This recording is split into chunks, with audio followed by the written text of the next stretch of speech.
Hi, today I would like to talk about continuity. Quite often people will say, no, you must use the continuity setting on your meter. Basically all that happens is when you short these two together, it beeps. And they go, oh yeah, that's fine. Oh, you can't use ohms for continuity. You've got to use a continuity tester. Let's have a look at a continuity tester. Here's one I made earlier. I really did, as you can tell. So what's a continuity tester, you say? Well, this is just a battery and a buzzer. If I connect these two wires together, buzzer goes. So what can you use it for? Well, that's quite easy. Let's take this switch as an example.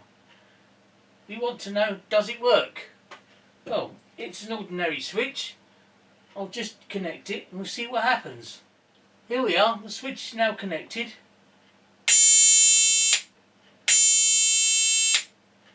Every time we operate the switch, the buzzer goes.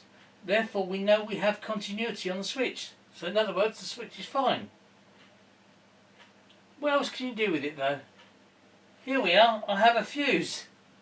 What I want to know is this a good fuse or a bad fuse? Connect one lead to one side.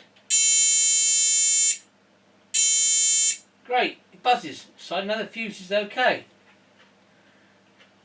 So the continuity tester, great, does its job. So who needs a multimeter set on ohms? This is where the fun starts. Supposing I want to check something else, like this purple thing. As before, I'll connect it to the wires to the purple thing.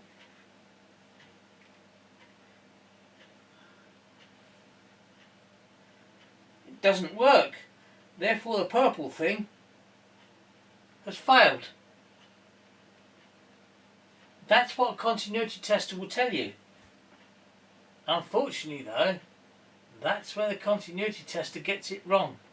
And that's why you shouldn't really always use one. Let's go back to the meter.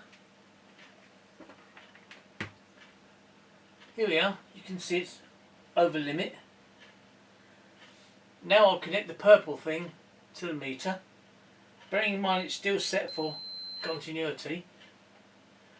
Nope, no beeping at all. Ignore the numbers on the display. So it would seem that the purple thing isn't working. Well, that's where you have to use ohms. If I set the meter to ohms, now watch what happens.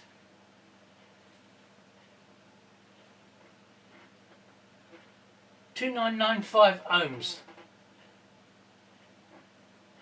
Or as we would say, it's a 3K resistor. The purple thing really is a 3K resistor. But yet, continuity says it doesn't work. So really, when you want to know continuity of something, the ohms reading is actually better. Because not only does it tell you does it work, it tells you how good it's working. Continuity testers do have their place. As you saw with the switch, when the switch is closed, it buzzes. That's great if you're somewhere distant, that way you can hear if it's working or not. But most of the time, you don't need to do that. And some people that generally don't know the difference always go, no, you've got to do a continuity test. So really, there is no difference between continuity and ohms. If anything, checking the ohms, the resistance of something, is better than continuity. All the continuity test does is it buzzes so you can hear it. But a lot of people think that's better, when in actual fact it isn't. Some people always get confused and say, no, you can't use ohms, you must use continuity. Unfortunately, as you've just seen, it's not true. Using ohms on a multimeter is always better. Because not only does it tell you it's working, it tells you how well it's working.